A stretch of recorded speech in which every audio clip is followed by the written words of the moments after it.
माँ शारदे को नमन। आप सभी को प्रणाम। आज दिन मंगलवार है, बजरंगबली का दिन है। बजरंगबली मर्यादा पुरुषोत्तम राम, भगवान राम के सेवक, राम से मिलने का एक माध्यम बजरंगबली, जिनकी पूजा की जाती है, आराधना की जाती है, मंदिरों में विशेष पूजा होती है। वहाँ से एक बात निकल के आती है। उसका उदाहरण मैं शुरू करता हूँ चींटी से। चींटी कभी सोती नहीं, जीवन पर्यंत श्रम करती है, परिश्रम करती है, मेहनत करती है। चींटी तभी सोती है जब उसकी मौत हो जाती है। चींटी के विषय में ऐसा प्रकृति की संरचना है कि वो कभी सो नहीं सकती। चींटी मेहनत करती है, परिश्रम करती है। मैं उससे एक सकारात्मक बात कहना चाह रहा हूँ। मैंने कॉमर्शियल मैथ में इंटर में पढ़ा था, प्रोबेबिलिटी। आगे चल के जब मैं एमकॉम कर रहा था अप्लाइड इकोनॉमिक्स से, उसमें भी था प्रोबेबिलिटी। उसको मैं थोड़ा मीनिंगफुल बनाने की कोशिश करूँगा इन पॉजिटिव सेंस। जब हमारे घर का कोई परिवारीजन या शुभचिंतक लखनऊ में मेडिकल कॉलेज में एडमिट होता है, और स्पेशली गांधी वार्ड एक फेमस था कि उस वार्ड के सामने तमाम हेयर्स कार, जिसको कहते हैं लाश के वास्ते गाड़ी, खड़ी रहती थी।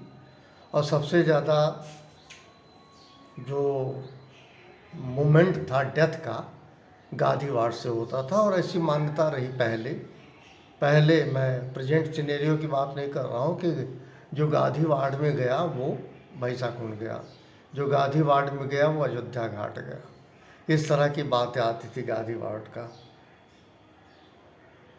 जानकारी हमें कुछ नहीं होती थी, क्योंकि हमें कोई नॉलेज नहीं था। लेकिन एक चीज़ तय है, जिससे संबंधित जो भी व्यक्ति वहाँ भर्ती होता है ना, हमेशा वो बीमार भी संभावनाओं की तलाश करता है कि मैं जीवित रहूँगा, और उसके जितने अटेंडेंट हैं वो भी इस संभावना की तलाश करते हैं कि डिस्चार्ज करा के घर ले जाना है अंत तक। चाहे उसको कितनी भी गंभीर बीमारी क्यों ना हो, और ये भी शायद कहीं तय हो कि ये बच नहीं सकता या मर जाएगा। मैं डॉक्टर के किसी डिसीजन मेकिंग को नहीं कहूँगा। गांधी वार्ड में एक बड़ी अच्छी परंपरा रही, डॉक्टर्स कुछ भी नहीं बोलते थे पहले। आज प्रेजेंट सिनेरियो में क्या है, अगर कोई बहुत बड़ी बीमारी होती थी, डॉक्टर अपने अंतर मन में जानता था कि कहाँ क्या है, कैसे है, दवा करता था, लेकिन कभी भी हॉस्टाइल नहीं करता था उनके अटेंडेंट को। अभी तो चेंज हो चुका, बता देते हैं कि ये हो गया, बचेंगे नहीं, ले जाइए घर। इस तरह की मैंने, चूँकि मैं आई विटनेस हूँ, मैंने इस बात को प्रोटेस्ट भी किया था कि you are not God there, you can never see this thing. मैंने कहा है, मैं थोड़ा बेबाक व्यक्ति इस मामले में रहा हूँ। मैं ये कहता हूँ, प्रोबेबिलिटी मैं ये जोड़ रहा हूँ, कभी किसी को सकारात्मक संभावनाएं नहीं छोड़नी चाहिए। वो आपको, अगर आपके अंदर हौसला नहीं है और सकारात्मक सोच नहीं है, तो आप कभी भी जीवन पर्यंत सुखद अनुभूति नहीं कर सकते। दुखों की छाया भी रहती है, सुखों की भी छाया रहती है। जब हम सुख में होते हैं, मैं कबीर दास जी या किसने क्या कहा, उन बातों पे ना पढ़ के मैं सीधा सीधा एक सपाट बात कहना चाह रहा हूँ कि जब आप सुखी होते हैं तो आप उसको ज़रूर नहीं याद करते, लेकिन कोई दुखद परिदृश्य है उसको बार बार इतिहास की तरह दोहराते हैं। ये ठीक नहीं है। दोहरा के, या जिनके सामने दोहराते हैं, हो सकता है आप मजाक बनते हों और आप स्वयं में अपने को गिरते हैं।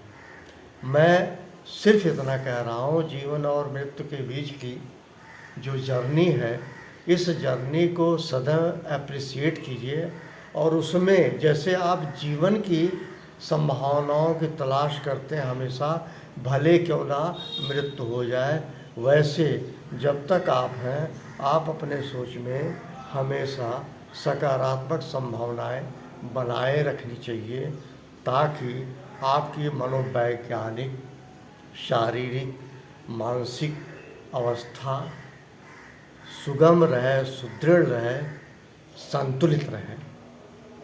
ये बात मैं कई बार कह रहा हूँ, बार बार कह रहा हूँ।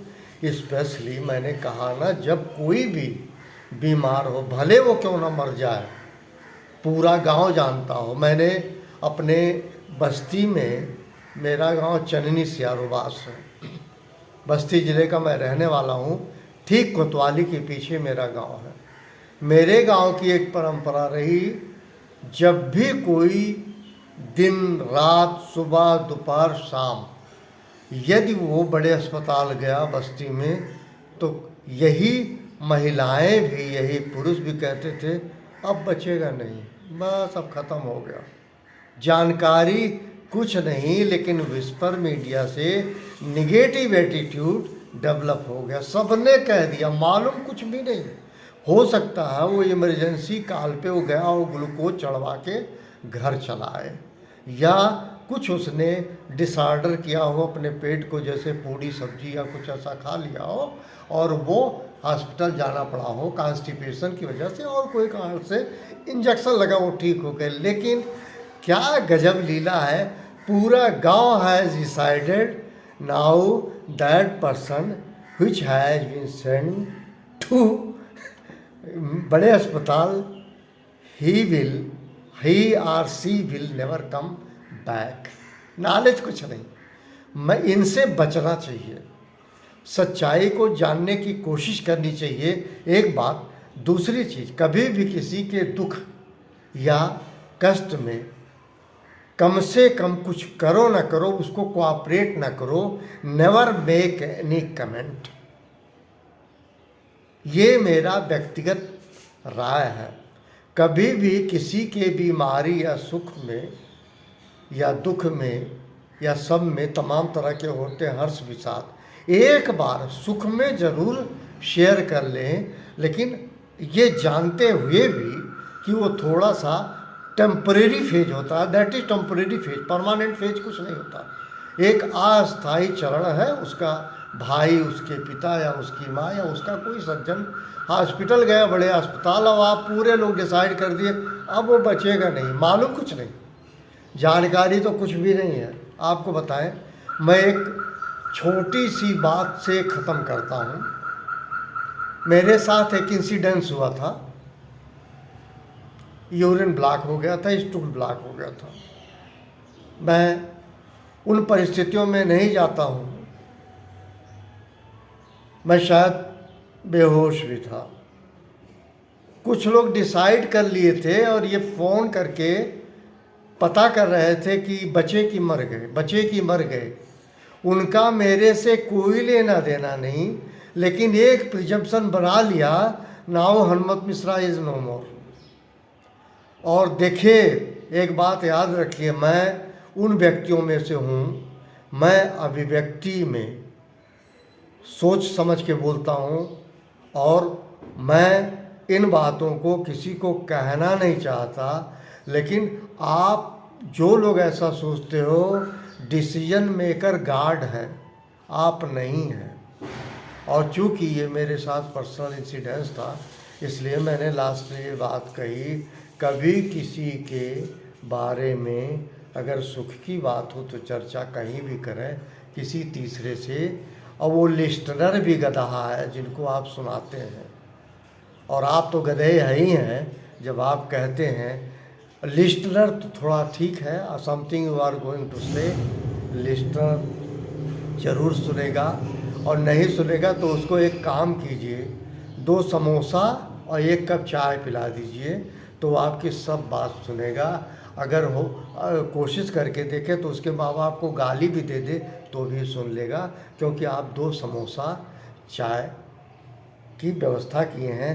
याद रखिएगा, ये टेम्परेरी फेज है, बाद में आप किनारे हो जाएंगे, आइसोलेट हो जाएंगे, उसकी निगाह में गिर जाएंगे। तो मैं ये कहूँगा, कुछ भी बोलने के पहले होमवर्क कर लेना चाहिए। और जब शाश्वत सत्य है, मृत्यु शाश्वत सत्य है, इस संसार में कोई बचा नहीं है, ये आप सबको पता है। पर आप लोग जो बात कहते हो, आप लोग डिसीजन मेकर नहीं हो। डिसीजन मेकर केवल एक है, वो है परमपिता परमेश्वर। मैं यही कहूँगा अंत में, आप किसी के बारे में वो अगर किसी कष्ट या किसी परेशानियों में है या कहीं से भी है, विस्पर मीडिया से मैं उसको क्या कहूँ, एक और शब्द है लेकिन वो नहीं कहना चाह रहा हूँ, पर यही कहूँगा lastly, never tell anything about others. अगर कुछ कहना है, टॉक अबाउट योरसेल्फ, ठीक है, ना कि किसी दूसरे के लिए। अगर कुछ आपको कहना है, ये बताना है, शेयर करना है, तो अपने बारे में कहिए। दूसरे के बारे में आप राइटफुल अथॉरिटी भी नहीं है। आपको पता नहीं आपकी बातें किस तरह से एक्सप्लोर होती हैं। खास तौर से जो है, आप सबकी निगाह में गिरते हो जब इसका वेरिफिकेशन होता है या वो व्यक्ति अस्पताल से ठीक ठाक वापस आ जाता है, तो आपका जो एक सर्टेन मोमेंट का जो रिमार्क था वो नल एंड वाइड होता है। इसलिए मैं सबसे हाथ जोड़ के कह रहा हूँ, किसी को पर्सनल अटैक नहीं कर रहा हूँ, किसी दूसरे के बारे में नेगेटिव बातों को नहीं करना चाहिए। अगर आपको करना है तो आप अपने सुखद चीज़ों के लिए संभावनाओं की तलाश कीजिए। जैसे चींटी है, वो तभी कभी थकी हारी नहीं चींटी होती है, लेकिन जब उसकी मृत्यु हो जाती है तभी वो सोती है। इन्हीं शब्दों के साथ आप सभी को मेरा प्रणाम। Thank you very much.